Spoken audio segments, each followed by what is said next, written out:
मिरजोळे गावच्या मातीत वाढलेली भक्ती मयेकर अवघ्या 26 वर्षांची. तिच्या चेहऱ्यावर आत्मविश्वासपूर्ण हसू असायचं. भक्ती केवळ सुंदर नव्हती, तर ती शिक्षित, सुसंस्कारी आणि आत्मनिर्भर होती. लहानपणापासूनच ती हुशार आणि सामाजिक कार्यामध्ये सक्रिय. कुटुंबाची ती लाडकी, त्यांना तिचा अभिमान होता. तिच्या आयुष्यातील प्रत्येक दिवस सकारात्मकता आणि मेहनतीने भरलेला असायचा. दुसऱ्यांना मदत करण्यासाठी ती सदैव तत्पर असायची आणि तिच्या कुटुंबाचा तिच्या प्रत्येक निर्णयावर पूर्ण विश्वास होता. ती आपल्या स्वप्नांचा पाठपुरावा करत होती आणि तिच्या आयुष्याचा कॅनव्हास आनंदाच्या रंगांनी भरलेला होता. आणि मग 2024च्या सुरुवातीला तिचं आयुष्य एका अनपेक्षित वळणावर आलं. या आधुनिक युगात ओळखीचा पूल बनलं ते सोशल मीडिया, फेसबुक. एका संध्याकाळी तिच्या इनबॉक्समध्ये एक मेसेज चमकला. मेसेज पाठवणारा होता दुर्वास दर्शन पाटील. दुर्वास 28 वर्षांचा तरुण, रत्नागिरीतील एका सायली नावाच्या बारचा मालक. बाहेरून पाहता तो अत्यंत साधा, आकर्षक आणि बोलका दिसत होता, पण त्याच्या आकर्षक चेहऱ्यामागे एक अंधार दडलेला होता, ज्याची कल्पना भक्तीला सोडाच पण कुणालाही नव्हती. सुरुवातीला त्यांच्यात केवळ मैत्री झाली. मेसेजवर गप्पा, हसणं, रोजच्या जीवनातील गोष्टींची देवाणघेवाण. भक्तीला दुर्वासचा आत्मविश्वास आणि बोलकेपणा खूप आवडला. दुर्वास अत्यंत चाणाक्ष असल्याने त्याने भक्तीच्या सकारात्मकतेला आणि तिच्या स्वप्नांना हळुवारपणे आकर्षित केले. मैत्री कधी प्रेमात बदलली हे दोघांनाही कळलं नाही.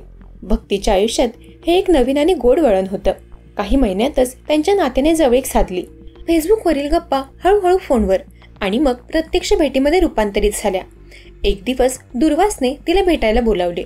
भक्तीला थोडी भीती होती, पण तिच्या मनात उत्सुकता अधिक होती. तिला वाटलं तिच्या जीवनात एक नवीन अध्याय सुरू होतोय. पहिल्या भेटीत दुर्वासने आपला व्यवसाय, बार व्यवस्थापन, कुटुंब आणि भविष्यातील मोठी स्वप्ने याबद्दल तिला मनमोकळेपणाने सांगितलं. भक्ती त्याच्याकडे आदराने आणि आकर्षणाने पाहत होती.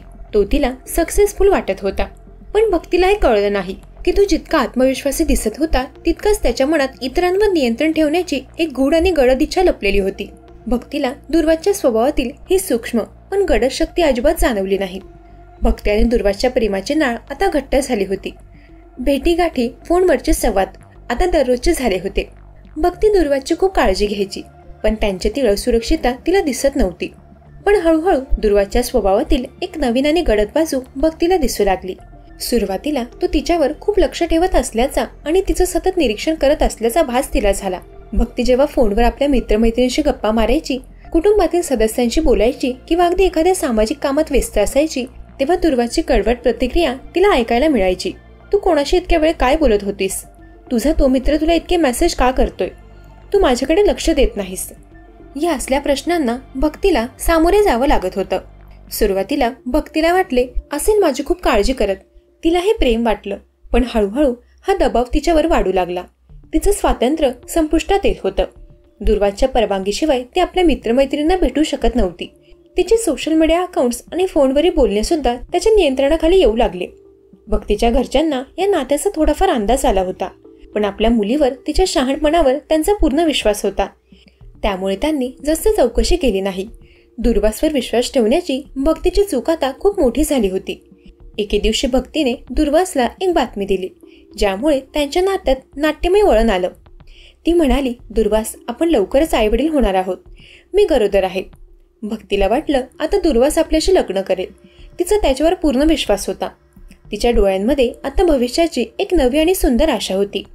पण इकडे ही बातमी ऐकून दुर्वासच्या मनात भयाची गडद लाट उसळली. भक्ती वारंवार त्याला म्हणत होती, आपण घरी सांगूया, आपण लवकर लग्न करूया. ती लग्नासाठी तगादा लावत होती, पण दुर्वासने एक वेगळीच योजना आखली होती.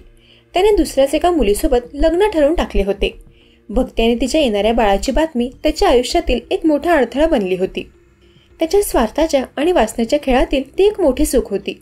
दुर्वासने भक्तीच्या भावनांचा, तिच्या गरोदरपणाचा आणि तिच्या प्रेमाचा दुरुपयोग करून तिच्या आयुष्यात अंधार उभा करण्याचा क्रूर निर्णय घेतला. त्याने तिच्या विश्वासाचा वापर करून तिच्या भोवती एक विचित्र जाळं रचलं. दुर्वासचा सायली बार होता आणि याच बारच्या वरच्या एका खोलीत तो भक्तीला भेटायला बोलवायचा. लग्नाची खोटी आश्वासने देऊन तो तिला वेळ देत होता. भक्तीला वाटत होतं की तो तिचा रक्षक आहे, पण प्रत्यक्षात तो तिचा काळ बनला होता.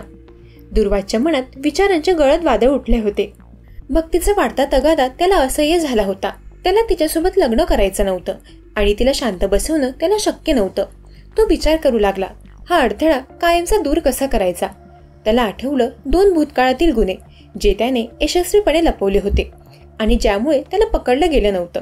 सीताराम वीर, बारमधील कर्मचारी, राकेश जंगम, एखाद्या घटनेचा साक्षीदार, या दोघांचाही मृतदेह त्याने रत्नागिरीतील आंबा घाटातील दरीत फेकून दिले होते आणि कोणालाही संशय आला नव्हता. दुर्वासला वाटले भक्तीच्या बाबतीतही तो यशस्वी होईल. 15 ऑगस्टच्या रात्री भक्तीने त्याला पुन्हा कॉल केला. तिने लग्नासाठी जोर दिला. दुर्वासने तिला शांतपणे सांगितलं, तू बारकडे ये, आपण भेटू आणि लग्नाची पुढची योजना ठरवू. हे खोटं आश्वासन त्याने तिला दिलं. 16 ऑगस्टचा दिवस. भक्तीला दुर्वासने दिलेल्या आश्वासनावर पूर्ण विश्वास होता. आपल्या कुटुंबाला मी माझ्या मैत्रिणीच्या घरी चालली आहे असं खोटं सांगून भक्तीने घर सोडले आणि सायली बारकडे आपला प्रवास सुरू केला. तिच्या मनात फक्त लग्नाचे आणि भविष्याचे विचार होते. ती आपल्या जीवनातील सर्वात मोठ्या धोक्यापासून अज्ञात होती. ती नेहमीप्रमाणे बारच्या वरच्या खोलीत गेली. दुर्वास तिची वाट पाहत होता. भक्तीने पुन्हा एकदा लग्नासाठी जोर दिला. ती गंभीर होती आणि आपल्या निर्णयावर ठाम होती. तिच्या लग्नाच्या मागणीने दुर्वासच्या डोक्यात सूडाचा आणि स्वार्थाचा भयंकर स्फोट झाला. त्याला वाटलं, हीच आता माझ्या आयुष्यात अडथळा आहे. तिला आत्ताच संपवायला हवं. रात्रीच्या अंधारात जेव्हा भक्ती पूर्णपणे त्याच्यावर विश्वास ठेवून होती तेव्हा दुर्वासने त्या खोलीत ठेवलेल्या एका केबलने भक्तीचा गळा आवळला. तिचा श्वास कोंडला गेला.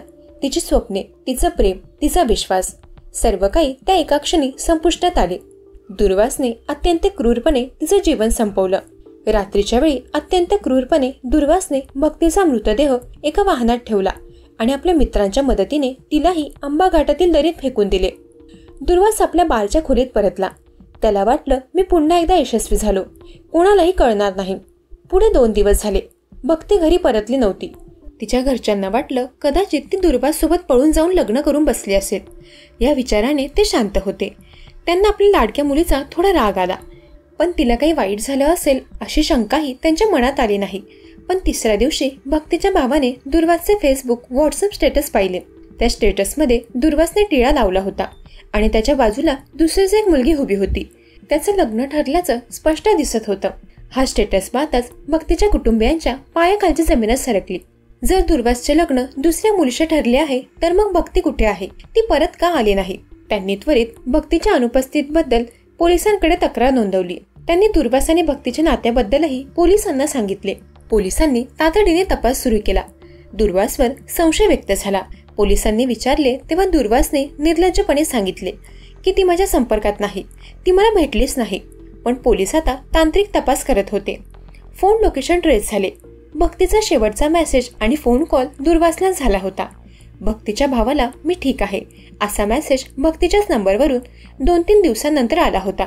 पण त्याचे लोकेशन सायली बारमधील त्याच खोलीचे दाखवत होते. पोलिसांनी बारमध्ये तपास केला तेव्हा भक्तीचा मोबाईल त्याच खोलीत लपलेला आढळला. या ठोस पुराव्यामुळे पोलिसांना दुर्वासवरचा संशय निश्चित झाला. पोलिसांनी त्याला तातडीने अटक केली आणि कसून चौकशी सुरू केली. पोलिसांच्या कठोर चौकशीत दुर्वास पाटील तुटला. त्याने भक्तीचा खून केल्याचं कबूल केलं. त्याने सांगितलं की मित्रांच्या मदतीने त्याने मृतदेह आंबा घाटात फेकला. पण तपास इथेच थांबला नाही. पण पोलिसांनी दुर्वासची गुन्हेगारी मनोवृत्ती तपासली. त्याने इतके मोठे कृत्य का केले या प्रश्नाचं उत्तर शोधताना आणखी 2 हत्यांची माहिती समोर आली.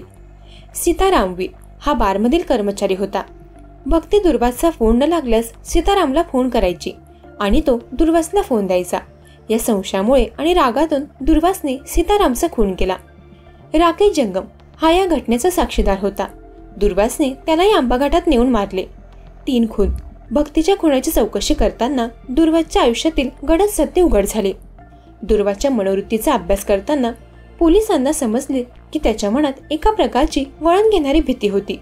जर माझ्या नियंत्रणाखाली सगळे नाहीत तर मी काहीही करायला तयार आहे, ही भावना त्याच्या मानसिकतेत प्रबळ होती. प्रत्येक हल्ला, प्रत्येक खून हे त्याच्या मनाच्या गडद कोपऱ्यातून आलेला होता. 2 दिवसांनंतर भक्तीचा कुजलेल्या अवस्थेत मृतदेह आंबा घाटात सापडला. पोस्टमार्टम अहवालात स्पष्ट झाले की भक्ती गरोदर नव्हती, पण दुर्वासने तिच्या भावनिक स्थितीचा वापर करून तिला संपवले. या गुन्ह्यात दुर्वासचे मित्र विश्वास पवार आणि निलेश भिंगारडे यांनाही खुनात मदत केल्याबद्दल अटक करण्यात आली. तसेच त्याचे वडील दर्शन पाटील यांनाही मुलाच्या चुकीच्या कृत्याबद्दल माहिती असूनही शांत राहिल्याबद्दल आणि दुर्लक्ष केल्याबद्दल ताब्यात घेतले गेले. भक्ती मयेकाच्या मृत्यूने रत्नागिरीमध्ये मोठी खळबळ उडवून दिली. पोलीस तपासाने 3 खून, मोबाईल डेटा, बारच्या रूमचे पुरावे आणि साथीदारांच्या कबुली यावरून हे संपूर्ण प्रकरण स्पष्ट केले. भक्ती मयेकरच्या आयुष्यात जे घडलं ते कोणत्याही परिस्थितीत योग्य नव्हतं. तिने आपल्या प्रेमावर आणि विश्वासावर सर्वस्व अर्पण केले, पण एका गुन्हेगारी मानसिकतेच्या व्यक्तीच्या जाळ्यात ती अडकली. तिच्या प्रेमाचा, विश्वासाचा आणि भावनिकतेचा दुर्वासने अत्यंत अमानवीय आणि अनैतिक पद्धतीने गैरफायदा घेतला आणि तिचा जीव घेतला. हा कटू अनुभव समाजाला हे शिकवतो की प्रेमात आंधळेपणा नसावा. अविचारपूर्वक निर्णय आणि इतरांवर अवलंबून राहणे किती मोठा धोका निर्माण करू शकते हे या घटनेने सिद्ध केले. प्रत्येक व्यक्तीने सावध राहणे गरजेचे आहे. समोरच्या व्यक्तीच्या स्वभावातील अतिनियंत्रण किंवा असुरक्षिततेचे चिन्हे ओळखणे महत्त्वाचे आहे. भक्तीची ही कहाणी हळुवारतेने सांगते, जीवनात प्रेम, विश्वास आणि निर्णय यांचं संतुलन राखणे अत्यंत गरजेचं आहे. आपण आपले अधिकार, सुरक्षितता आणि इतरांचे भावनात्मक कल्याण कायम लक्षात ठेवावे. या प्रकरणाबद्दल तुमचे विचार काय आहेत हे नक्की सांगा.